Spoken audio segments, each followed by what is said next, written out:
Bab 211, Panggung Hidup dan Mati. Di dalam sekte Raja Perkasa, ada satu tempat yang paling terkenal dan sekaligus paling menakutkan panggung hidup dan mati. Tempat ini bisa digambarkan dengan satu kalimat saja. Di atas panggung ini, hanya ada hidup atau mati. Benar, ini bukan arena duel biasa. Ini adalah tempat duel hidup mati yang sesungguhnya tempat di mana dendam dan permusuhan tidak bisa diselesaikan dengan kata-kata, hanya bisa diakhiri dengan darah. Bila dua pihak naik ke atas panggung ini, berarti mereka telah memutuskan untuk menanggalkan semua ikatan dan menyelesaikan segalanya dengan nyawa sebagai taruhannya.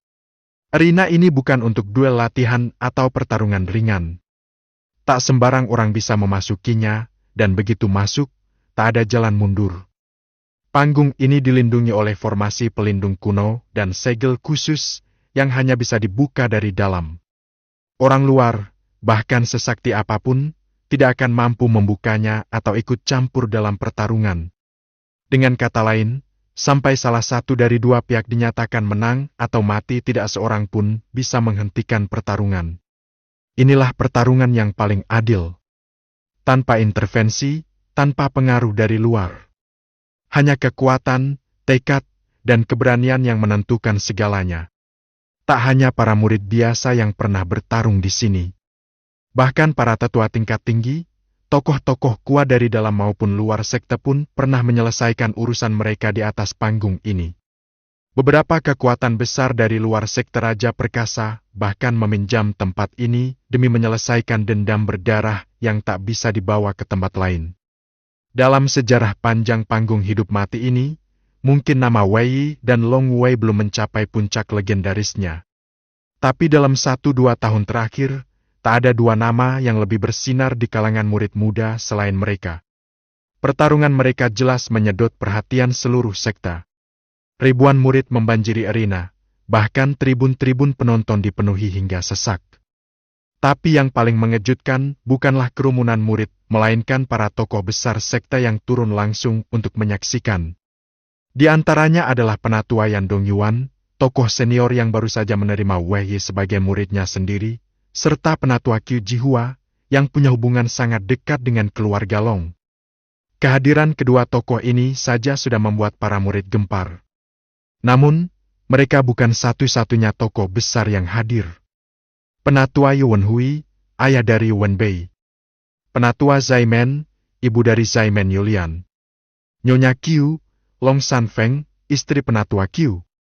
Dan Xie Wenyuan, pemimpin generasi sekarang dari keluarga Xie. Keempatnya adalah bagian dari 18 tetua inti, tokoh-tokoh yang biasanya sulit ditemui bahkan oleh para tetua biasa. Kehadiran mereka tentu saja membuat arena terasa semakin berat. Para tetua biasa dan pengurus lainnya pun turut hadir dalam jumlah besar. Komposisi penonton kali ini jelas melampaui ekspektasi siapapun. Di tribun kehormatan. Bagaimana pandangan penatua Yan mengenai pertarungan ini?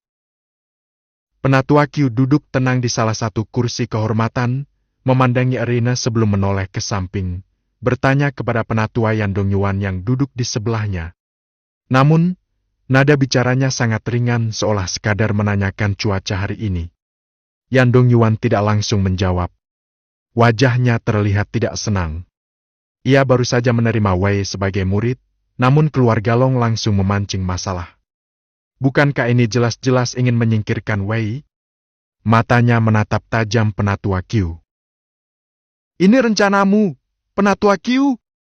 Kalau aku bilang ini tidak ada hubungannya denganku, apa kau percaya? Jawab penatua Qiu dengan cepat, tapi nadanya tetap tenang. Yan Dongyuan menatapnya dalam-dalam. Sebenarnya, dia memang percaya. Dalam beberapa tahun terakhir, penatua Qiu memang terlihat berusaha melepaskan diri dari bayang-bayang keluarga Long. Ia bahkan mencoba menjauhkan diri dan membentuk jalurnya sendiri. Apalagi kini kekuatannya sudah mencapai tingkat Wuzong, dan posisinya sebagai penegak hukum sekte memberinya pengaruh besar. Ia sudah cukup kuat untuk tidak menjadi boneka siapapun, termasuk keluarga Long. Kalau begitu, aku harap memang begitu adanya. Yan Dongyuan akhirnya mengangguk. Namun tiba-tiba, ia berkata dengan tenang. Ngomong-ngomong, beberapa waktu lalu, tim penegak hukum kami menerima anggota baru. Namanya Qiu Ping. Kudengar kau mengenalnya? Begitu mendengar nama itu, ekspresi penatua Qiu berubah drastis. Seketika, wajahnya mengeras. Qiu Ping, itu adalah nama anak yang selama ini dia sembunyikan anak dari hubungan rahasianya. Tapi sekarang, anak itu tiba-tiba muncul di tim penegak hukum dan bahkan diterima oleh Yan Dongyuan sendiri. Yang lebih mengejutkan, ia sama sekali tidak tahu tentang hal ini sebelumnya. Anak kurang ajar itu berani bertindak semaunya. Penatua Qiu menggertakkan gigi, matanya menyipit menatap tajam Yan Dongyuan. Kau mengancamku? Tanyanya dengan suara rendah, dingin seperti es. Aku hanya ingin kau tahu satu hal. Jawab Yan Dongyuan sambil tersenyum tipis. Aku sangat memandang tinggi muridku ini. Kalau benar dia tak ada hubungannya denganmu, maka tidak ada masalah. Tapi kalau ternyata ada hubungan darah hehe. Tatapan Yan Dongyuan berubah tajam dan dingin.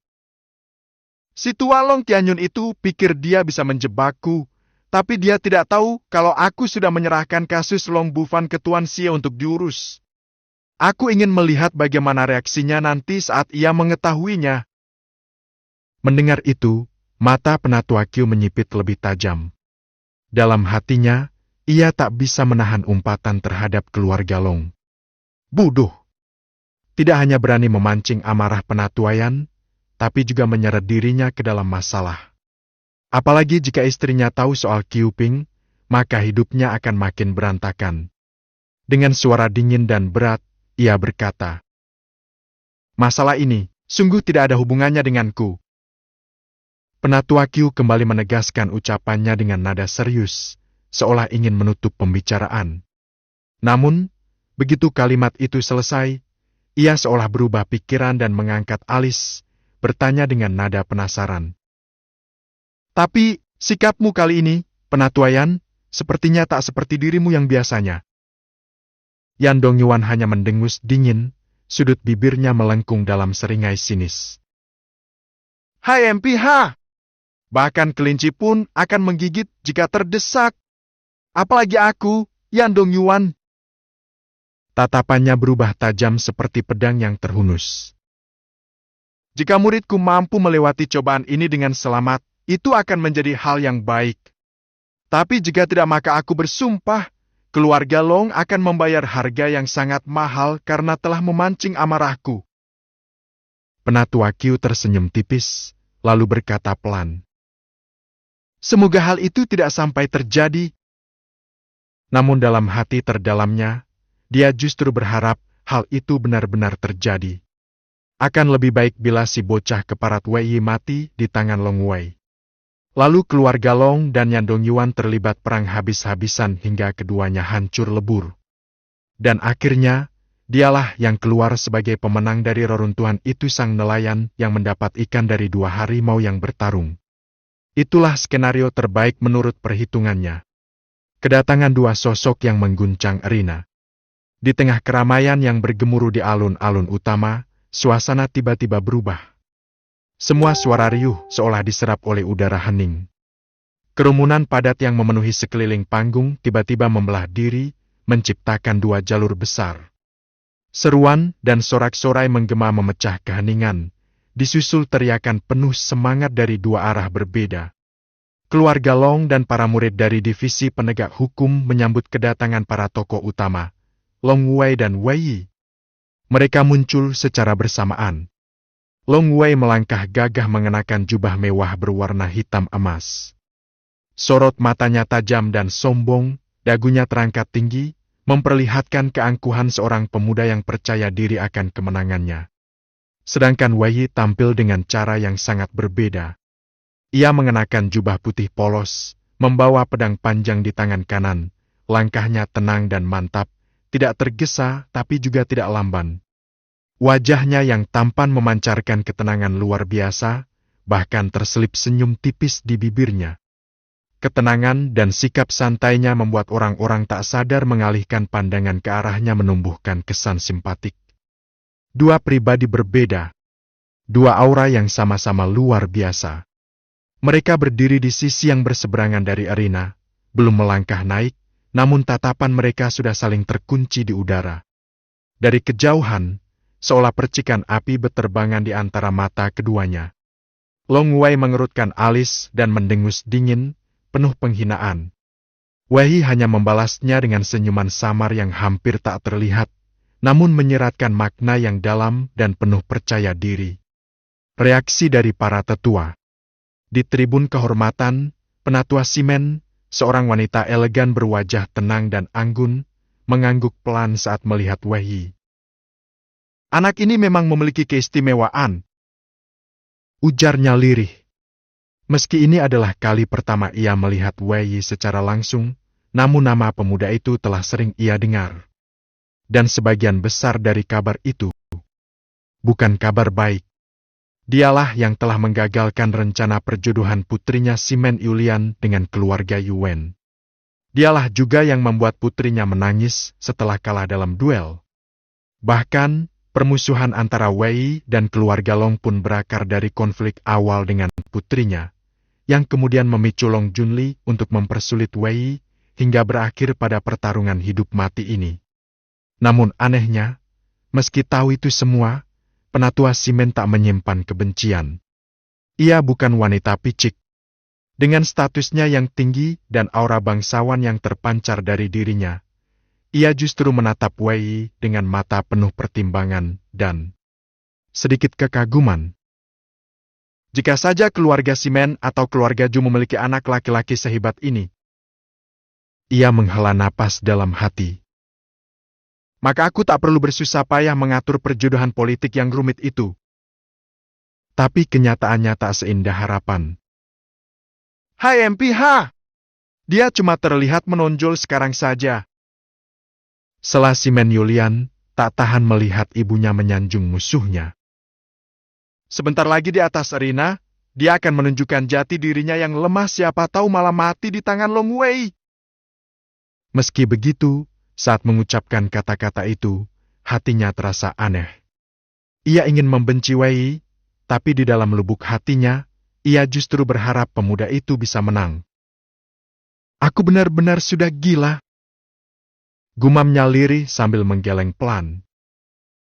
"Mana mungkin bajingan itu bisa mengalahkan Long Wei?" Di tribun keluarga Yuwen. Sementara itu, penatua Yuwen Hui duduk tenang bersama kedua putranya Yuwen Bei dan Yuwen Wudi. Dengan suara datar, ia bertanya, "Menurutmu, siapa yang akan menang?" Pertanyaannya jelas bukan ditujukan pada Yuwen Bei, yang dianggap tak berguna olehnya. Yang ia tanya adalah putra sulungnya yang berbakat, Yuwen Wudi. Jawaban sang kakak terdengar cepat dan tajam. "Kemungkinannya sangat kecil." Setelah berpikir sejenak, ia menambahkan dengan nada serius. "Long Wei keluar dari masa pelatihan tertutup dengan kekuatan yang jauh lebih besar dari sebelumnya. Aku bisa merasakan ada sesuatu yang dia sembunyikan. Mungkin sebuah teknik pamungkas atau kekuatan yang belum dia perlihatkan. Sedangkan Wei, meskipun berbakat, dia baru bergabung ke sekte ini beberapa bulan. Pengalamannya terlalu dangkal, dasar fondasinya belum kuat. Aku rasa dia tak punya cukup waktu untuk berkembang ke tingkat yang setara." Penatua Yuwen Hui mengangguk pelan, menyetujui analisis anak sulungnya. "Kalau begitu, ini adalah peluang sempurna, biarkan keluarga Long yang membereskan anak itu untuk kita. Pertarungan yang akan mengubah takdir. Di atas panggung ini, bukan hanya nyawa yang dipertaruhkan, tapi juga harga diri, pengaruh politik, bahkan masa depan seluruh faksi di dalam sekte Raja Perkasa. Wei vs Long Wei. Dua nama. Satu hidup, satu mati. Dan semua orang bersiap menyaksikan sejarah ditulis dengan darah." Bab 212, Api Naga 9 Putaran. Di tengah sorak-sorai ribuan pasang mata yang menyaksikan dengan napas tertahan, Wei dan Long Wei akhirnya melangkah naik ke atas panggung hidup dan mati. Dua sosok pemuda berdiri tegak saling berhadapan di tengah medan yang kelak akan menjadi saksi hidup atau saksi kematian salah satu dari mereka. Tatapan mereka saling mengunci. Dingin. Tegas. Tak ada yang mau mengalah. Seolah seluruh dunia menghilang, menyisakan hanya mereka berdua. Tiba-tiba, suara Long Wei memecah ketegangan. Aku berubah pikiran. Wei Hye mengangkat alis. Ucapan itu begitu tidak terduga hingga ia nyaris tertawa. Apa yang sedang dipikirkan orang ini? Awalnya, lanjut Long Wei dengan tenang.